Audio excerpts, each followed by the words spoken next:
Hello guys, welcome back to my channel. So সবার আগে বলে রাখি যে এই বইটা নিয়ে যেটা নিয়ে আমি এখন ভিডিও করতে চলেছি, এটা হচ্ছে আমার পুজোর আগে পড়া লাস্ট বই হবে। মানে আমি অন্যান্য বই পড়ছি, বাট পুজোর আগে এই বই নিয়ে এই ভিডিওটাই আমার লাস্ট পোস্ট হবে। তো আরেকটা ভালো জিনিস, আমি গত বছর থেকে একটা করে টার্গেট ফিক্স করছিলাম যে আমি এই বছর এতগুলো করে বই পড়বো। মানে আমার বই পড়ার থেকে কেনা বেশি হয়ে যাচ্ছিলো বলে। তো গত বছর আমার টার্গেট ছিল 50খানা বই পড়ার। তো সেখানে আমার মোটে 49 পড়া হয়েছিল, মানে 49 মোটে বলতে গেলে একটা বাকি ছিল।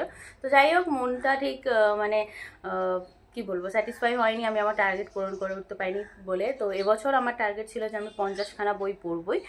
আর লাকিলি আমি 50-এর বেশি বই পড়ে বসে আছি। মানে আজকে যে বইটা নিয়ে আমি ভিডিও করছি সেটা হচ্ছে 56 নাম্বার, মানে 56তম বই। 50-এর থেকে 6খানা বেশি পড়েছি। আর এবছর আমার আরও একটা টার্গেট ছিল যে ইংলিশ নভেলসের সাথে সাথে বাংলা বই নিয়েও আমি বাংলা বইটাও পড়বো। তো এবছর ব্যালেন্সিং রয়েছে, ছোট বই হোক পাতলা বই হোক, আমি বাংলা বইও পড়েছি, ইংলিশ নভেলসও পড়েছি। তো চলো এই কি বই সেটা নিয়ে তোমাদের সাথে শুরু করা যাক। তো এটা হচ্ছে his sinner by Harmony West. এটা হচ্ছে ডুওলজি সেন্ট অ্যান্ড সিনারের। এর যে ফার্স্ট পার্টটা রয়েছে হার সেন্ট, এই বইটা নিয়ে অলরেডি আমার চ্যানেলে ভিডিও আপলোড আছে, তোমরা চেক করে নিতে পারো। তো এই ডুওলজির লাস্ট ইনস্টলমেন্ট হচ্ছে এটা, হিজ সিনার। এই বইটার যে ব্লার্বটা রয়েছে আমি সেটা তোমাদেরকে পড়ে শোনাচ্ছি, দেন এটার রিভিউ আর যে জিস্টটা রয়েছে সেটা আমি শর্টলি তোমাদেরকে বলছি। Saint, Briar is more than my muse. She is my soulmate. She just doesn't know it yet. After a writing retreat in seclusion with me, she will never want to leave, and if she does, perhaps I simply won't let her. After all, what's a saint without his sinner? My masked stalker is forcing me to stay with him in his gothic manner. Briar. He claims we are here for a writing retreat, but I know the real reason he brought me here. I am his muse and he is going to lock me up forever. But I can't leave my life behind. I won't, no matter how much he makes me want to stay, especially when it seems like Saint Dehas may not be the only one stalking me. তো এই বইটার স্টোরিটা ঠিক ওখান থেকেই শুরু হচ্ছে যেখানে ফার্স্ট পার্টটা শেষ হয়েছিল, যে সেন্ট ব্রায়ারকে কিডন্যাপ করে নিজের যে ম্যানার রয়েছে নিকলসন ম্যানার বা ম্যানশন, সেখানে নিয়ে এসছে রাইটিং রিট্রিটের নাম করে। বাট বেসিক্যালি ওর মোটিভটা হচ্ছে ও ব্রায়ারকে বিশ্বাস করাবে যে সেন্ট ওকে মারাত্মক ভালোবাসে আর যাতে ব্রায়ার ওকে বিয়ে করে। ব্রায়ার বিয়ের বিরুদ্ধে তার একটাই কারণ, ওর মাকে ওর বাবা চিট করেছিল, ও চোখের সামনে বিয়ে জিনিসটাকে ভেঙে যেতে দেখেছে। ইভেন ওর যে বেস্ট ফ্রেন্ড ছিল, ম্যাক বেস্ট ফ্রেন্ড ছিল বলছি, যে আছে ম্যাক, তারও এক্স বয়ফ্রেন্ড যে জেমস, সে বিশালভাবে ওকে টর্চার করতো, অ্যাবিউজ করতো, যার জন্য ম্যাক এখানে চলে এসেছে, ব্রায়ারের সাথে থাকছে, নিজের পুরোপুরি পার্সোনা চেঞ্জ করে, চুল টুল আলাদা রকম লুক নিয়ে। তো এইসব দেখে স্বাভাবিক ওর বিয়ের উপর দিয়ে বিশ্বাসটা চলে গেছে। তো সেন্ট চাইছে যে যেভাবেই ও করে এই বিশ্বাসটাকেও আনবে এবং ওরা দুজনে একসাথে বিয়ে করবে। তো নিকলসন ম্যানারে সবই ঠিকঠাক চলছে, দুজনের মতো টাইম কাটাচ্ছে। এবং এর সাথে সাথে একটা জিনিস খেয়াল করা যাচ্ছে যে ব্রায়ারের মনে হচ্ছে যে কেউ যেন ওকে ফলো করছে। ফার্স্ট পার্টে তো সেন্ট ওকে স্টক করছিল, বাট এটা মনে হচ্ছে সেন্ট তোর সামনেই রয়েছে কিন্তু অন্য কেউ আমাকে ফলো করছে। ইভেন যখন ওরা দুজনে একসাথে রয়েছে, খুব ক্লোজ রয়েছে, মনে হচ্ছে উইন্ডো থেকে কেউ দেখছে। আর এটা পুরোপুরি ব্রায়ারের মনের ভুল নয়। তারপর কিছু ক্ষেত্রে যখন সেন্ট, কিছু ক্ষেত্রে না, একদিন এরম হয়েছে যে সেন্ট ওকে ওর ম্যানশনে একা রেখে কিছু আনতে গেছে, গ্রোসারিজ বগেরা যাই হোক। সেই সময় পুরো ম্যানশনের লাইট চলে যায়, কেউ ওকে চেস করে ব্রায়ারকে। তো এগুলো ব্রায়ার পুরোপুরি শেক অফ করে নিতে পারছে না। ইভেন ওর ফোনে আননোন নাম্বারে অনেক মেসেজ আসছে যেগুলো স্টকিংয়ের মতনই, এমনভাবে মেসেজ করছে সে যেন ওকে পুরোপুরি জানে, চেনে, ও কোথায় আছে না আছে সব রকম কথাবার্তা বলছে। তো এই নাম্বারটাকে ট্র্যাক করার জন্য তোমরা ফার্স্ট পার্টে যাকে দেখেছো, ওই ক্যাম্পাসে যে সিকিউরিটি গার্ডটা ছিল ট্রেভার বলে, তাকে ব্রায়ার নাম্বারটা দেয় এবং সে অ্যাজ এ ফ্রেন্ড ও প্রথমেই সন্দেহ করে সেন্টকেই, আর ও ঠিক পছন্দ করে উঠতে পারে না। তো ও ব্রায়ারকে বলে যে দেখে যায় এটা সেন্টই হবে, কিন্তু ব্রায়ার তো জানে সেন্ট আমার সামনেই রয়েছে, এটা সেন্ট হতে পারে না। তো নেক্সট কি হয়, এরা দুজনে ঠিকঠাক থাকে, দুজনের মধ্যে বন্ডিং হয়। এবার ফার্স্ট টুইস্ট আসে যখন ব্রায়ারের বাবা একটা কমন ফ্রেন্ডের বিয়েতে টাউনে ব্যাক করে, তখন সে ব্রায়ারের সাথে দেখা করতে চায়। এবং এই ব্রায়ারের বাবা আর কেউ নয়, এই ব্রায়ারের বাবাই হচ্ছে সে যে সেন্টের মাকে হত্যা করেছিল। কারণ ব্রায়ারের বাবার যে ভাই, সেই সেন্টকে মলেস্ট করতে চেয়েছিল এবং সেন্ট তাকেই মেরেছিল। তো অ্যাজ এ মানে রিভেঞ্জ হিসাবে বা বদলা নেওয়ার জন্য তখন ব্রায়ারের বাবা সেন্টের মাকে মেরে ফেলেছিল। তো এর ফলস্বরূপ সেন্ট ওর বাবার একটা কান কেটে নিয়েছিল। তো এটা দেখে প্রথমে জিনিসটা একটু অন্যরকম হয়ে যায়, কারণ ব্রায়ার যতই অ্যাডমিট করতে না চাক যে ও সেন্টকে ভালোবাসেনি, বাট ওর মনে এটা আসে যে এরপরেও কি সেন্ট আমার প্রতি এতটাই অবসেস থাকবে। এটা জানার পর যে আমার বাবা হচ্ছে সে যে ওর মাকে হত্যা করেছে। কিন্তু লাকিলি সেন্ট খুব বোঝদার, ও বোঝার চেষ্টা করে যে কখনোই ব্রায়ার এইসবের মধ্যে ইনভলভ নয়, ওর বাবা এর মধ্যে ইনভলভ ছিল। তখন আমরা দুজনেই ছোট ছিলাম, তো অবশ্যই এর জন্য আমাদের দুজনের রিলেশনশিপের মধ্যে কোনো রকম কোনো প্রবলেম আসবে না। ইভেন ব্রায়ারের বাবা আর সেন্ট দুজনের পাস্টটাকে ফেলে আসে, কারণ সেন্ট এটা বোঝে যে উনি এটা জানতেন না যে ওনার ভাই এরকম ছিলেন। তো স্বাভাবিক, ওনার ভাইকে আমি খুন করেছি বলেই উনি আমার মায়ের উপরে সে বদলাটা নিতে চেয়েছিলেন। উনি ভাবতে পারেননি যে একটা ছোট বাচ্চা এরম প্রাপ্তবয়স্ক লোককে খুন করতে পারে। তো উনি ভেবেছেন আমার মাই খুন করেছে। ইভেন ওনার জায়গায় থাকলে আমিও করতাম, ইভেন আমিও তো মানে ব্রায়ারের জন্য করেছি। তো দুজনের এই পাসটাকে রেখে ব্রায়ারের জন্য এগোনো স্টার্ট করে। এবার জিনিসটা অন্যরকম হয় যে ব্রায়ার ফলো করে যে ওকে ক্যাম্পাসে সব জায়গায় একটা কালো গাড়ি ফলো করছে এবং সেখান থেকে একটা মানে ব্লন্ডে একটা মানে মেয়ে রোগা করে ওকে ফলো করছে। তো ওই মেয়েটা একদিন ওর মানে বাড়ির একদম সামনে চলে আসে, এসে ওর দরজায় নক করে বলে যে আমি হচ্ছি অস্টিনের বোন। অস্টিন হচ্ছে সে যে ফার্স্ট পার্টে ব্রায়ারকে ডেট করতে চেয়েছিল এবং সেন্ট তাকে একদমই করে ফেলেছিল।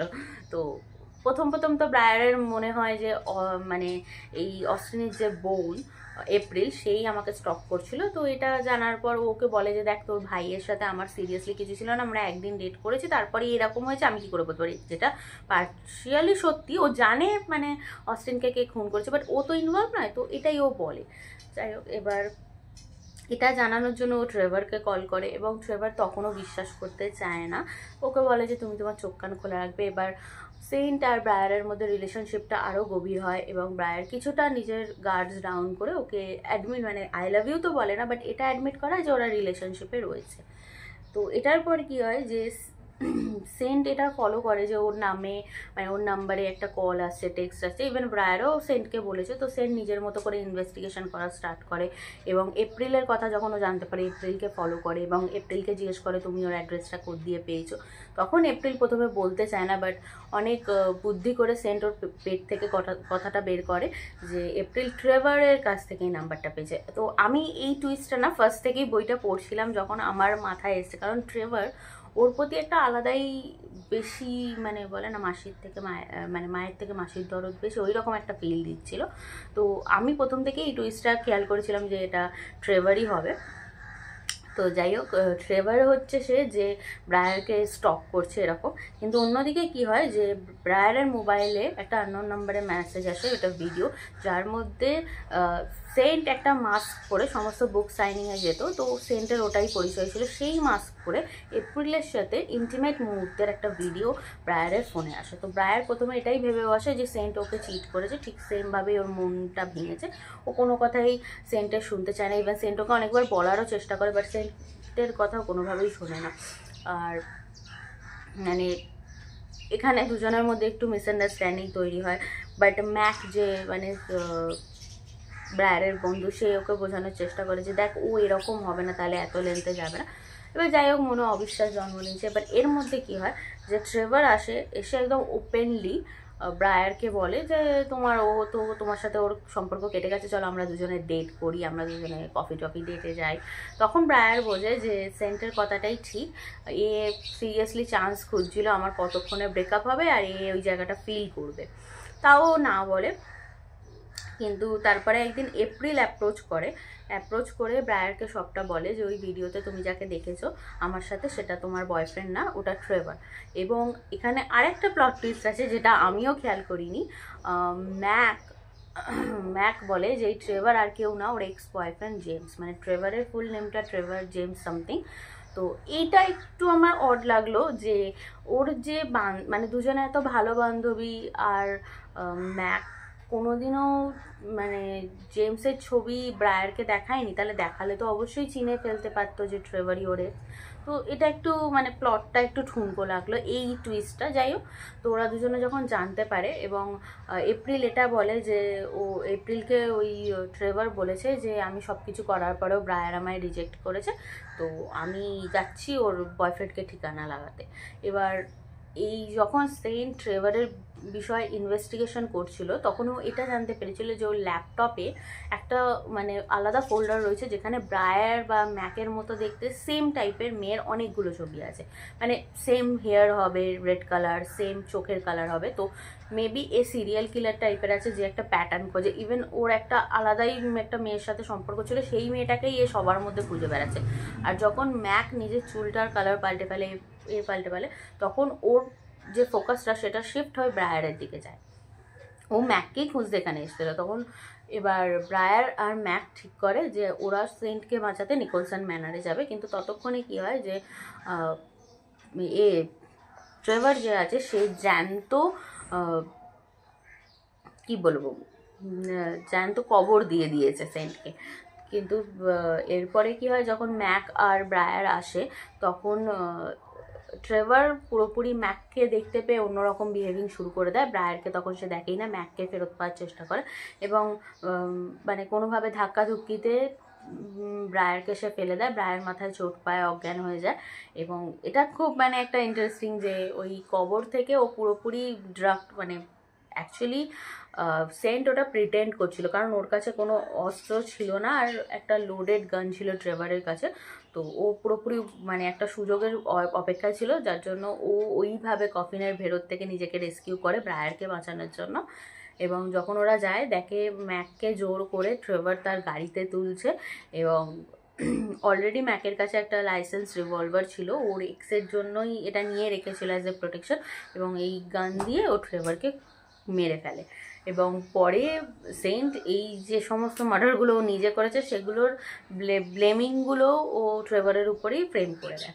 তো ওভারঅল এই বইটার স্টোরিটা ভালো। হারমোনি ওয়েস্টের বইগুলো মানে একটা সাসপেন্সের সাথে সাথে একটা ডার্ক রোম্যান্স, তার সাথে মানে আমরা as a book গার্লি dark romance reader যা যা পছন্দ করি এখানে তুমি সব পেয়ে যাবে। 18+ চ্যাপ্টার, স্মার্ট, সাসপেন্স, থ্রিলার, মানে পজেসিভ, এই সব কিছু তুমি হারমোনি ওয়েস্টের বইতে একসাথে পেয়ে যাবে।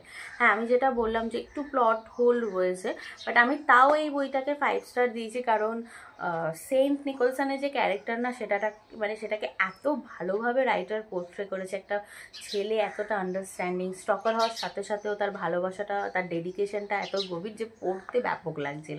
তো ওই জন্য আরও দেয়া। স্টোরি ওয়াইজ আমি বলবো যে ওই প্লট হোলটার জন্য যে এত ভালো বেস্ট ফ্রেন্ড হয় এক্সের ছবি কোনোদিনও দেখানি, সেটার জন্য 2 নম্বর কাটবো, তো 4.8 স্টার দেবো। বাট আদারওয়াইজ এই বইটাকে আমি 5 স্টারই দেবো, কারণ খুব বিঞ্জেবল একটা read. First part, second part আমি লিটারালি 8 দিনের মধ্যে 2টো পার্টই শেষ করে ফেলেছি। এইগুলো একটা ইবুক প্রিন্টিং, তোমরা মিশো থেকে পারচেস করতে পারো এই বইগুলো খুব কমে, 350 টাকার মধ্যে 2টো ডিওলজি পেয়ে যাবে। আর যদি তোমরা অরিজিনাল বই মানে ভালো কোয়ালিটির, তাহলে ফ্লিপকার্ট, অ্যামাজনে করতে পারো। তোমরা অনেকেই হয়তো বলতে পারো যে তুমি অ্যাজ এ বুক রিডার হিসাবে এইরকম পাইরেটেড কপি কেন প্রমোট করছো বা কিছু। আমি অ্যাকচুয়ালি কিছু প্রমোট করছি না, আমি বলছি না যে তুমি এটাই কেনো, কিন্তু দেখো একটা কথা বলবো যে আমাদের সবার কাছে না অপশন থাকে না এত টাকা দিয়ে বই কেনার, বাট আমরা বইগুলো পড়তে চাই, স্টোরিগুলো জানতে চাই। এবার অ্যাজ এ রাইটারের সাথে এগুলো অন্যায় অবশ্যই মানছি, কিন্তু যখন রয়েছে আমার কাছে সোর্সেস রয়েছে, আমি সেগুলোকে কেন ইউজ করব না?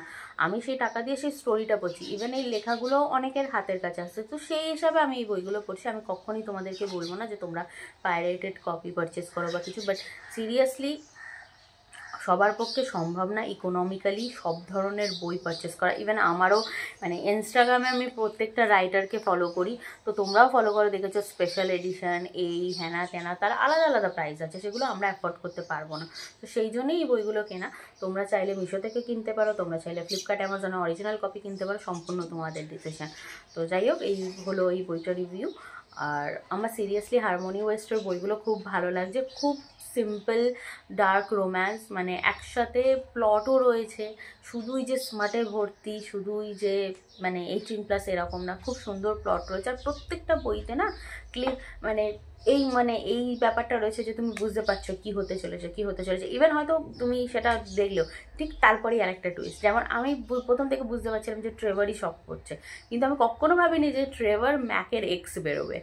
তো এই রকম প্লট টুইস্ট আশা করা যায় না হারমোনি ওয়েস্টের থেকে, মানে আশা করা যায় আর কি, ভুলভাল বকছি, যাই হোক এক্সাইটেড হয়ে গিয়ে। তো তোমরা যারা বিগিনার ডার্ক রোম্যান্স গার্লি, যারা এছাড়াও যারা যেসব ডার্ক রোম্যান্স গার্লিরা রয়েছে, যারা প্লটের জন্য বই পড়তে চাও, তারা অবশ্যই হারমোনি ওয়েস্টের বইগুলো পিক করতে পারো। খুব সুন্দরভাবে উনি লেখেন, প্রত্যেকটা বইয়ের স্টোরি আলাদা, অন্যরকম একটা আলাদা ভাইব দেয়। তো এই হলো রিভিউ। এরকম ইংলিশ নভেলের বাংলা সামারি আর রিভিউ শুনতে অবশ্যই আমার চ্যানেলটাকে like, subscribe, share and comment করো। আর আরেকটা কথা, এরপরে আমি স্যান্ডেল টেজারের দ্য রিচুয়াল বইটা পড়ছি, ওটা আমার এই বছরের লাস্ট ডার্ক রোম্যান্স রিড হবে। এরপর আমি একটু অন্যান্য রকমের বইগুলো ট্রাই করব, যেগুলো আমি আগেও বলেছি, ওয়ান্স অফ আ কারফিউ, তারপর ওয়েন হারু ওয়াজ হিয়ার, যেগুলো নর্মাল টাইপের বই, সেগুলোর ভিডিও খুব শিগগিরই আমার কাছে আসবে। আর আমার হয়তো 2-1 সাবস্ক্রাইবার আমাকে বলেছো যে দ্য প্যালেস অফ ইলিউশনস, তারপর হচ্ছে দ্য ওমেন অফ তেহরান, সেগুলো নিয়ে ভিডিও করতে। ওই বইগুলো আমি পড়া খুব শিগগিরই স্টার্ট করব পুজোর পরে। আর এই বছরটা শেষ হওয়ার আগেই ওই বইগুলো নিয়ে ভিডিও আসবে, কারণ আমি এরপর থেকে ওই টাইপের বইগুলোর উপরই ফোকাসটা করবো। আবার সামনের বছর থেকে একটু ডার্ক রোম্যান্স পড়া স্টার্ট করব। তো যাই হোক, ভিডিওটা ভালো লাগলে অবশ্যই like, share, subscribe and comment করে দিও। টাটা।